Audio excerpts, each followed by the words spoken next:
എന്നും നമ്മൾ ഈ സാധാ ദോശ ഇഡ്ഡലിയൊക്കെ കഴിച്ച് മടുത്തെങ്കിൽ നമുക്ക് ഇതുപോലൊരു ഹെൽത്തി ദോശ ഇഡ്ഡലി ഒന്ന് ഉണ്ടാക്കി നോക്കിയാലോ. ഇത് റാഗി ദോശ കേട്ടോ. നിങ്ങൾക്ക് ഓൾമോസ്റ്റ് എല്ലാവർക്കും അറിയായിരിക്കും, എന്നാലും ഞാനെങ്ങനെ ഉണ്ടാക്കണേന്ന് പറയാമേ. ഈ റാഗി ദോശയിലേക്ക് കുറച്ച് നെയ്യൊക്കെ ഒഴിച്ച് കഴിച്ചാലുണ്ടല്ലോ അമ്പ എന്നാ ടേസ്റ്റാണെന്നറിയാവോ. അതുപോലെ തന്നെ ഈ ഇഡ്ഡലി, ഈ പൂ പോലത്തെ ഇഡ്ഡലി എന്നൊക്കെ കേട്ടിട്ടില്ലേ? സത്യം പറഞ്ഞാൽ ഇതൊരു പൂ പോലത്തെ ഇഡ്ഡലി തന്നെയാണ് കേട്ടോ.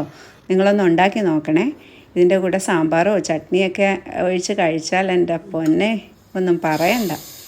അപ്പോൾ നമുക്ക് റാഗി ദോശയുടെ ബാറ്റർ എങ്ങനെ ഉണ്ടാക്കണമെന്ന് പറയാം. ഇവിടെ ഞാൻ എടുത്തത് 1 ഗ്ലാസ് റാഗി, 1 ഗ്ലാസ് പച്ചരി, 3/4 ഗ്ലാസ് ഉഴുന്ന്, 1/2 സ്പൂൺ ഉലുവ എല്ലാം വൃത്തിയായി കഴുകി ഒരു 6 മണിക്കൂർ നമുക്ക് കുതിർത്ത് വയ്ക്കാം.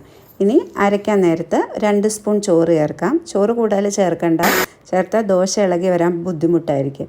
ഇനി ഉപ്പും ചേർത്ത് നന്നായി ഇളക്കി നമുക്ക് ഓവർനൈറ്റ് വയ്ക്കാം. രാവിലെ ആകുമ്പോഴത്തേക്കും നല്ല അടിപൊളി ബാറ്റർ നമുക്ക് റെഡിയായി കിട്ടും. അപ്പോൾ എല്ലാവരും ഉണ്ടാക്കി നോക്കിയിട്ട് കമൻസ് പറയാം കേട്ടോ. Okay, by.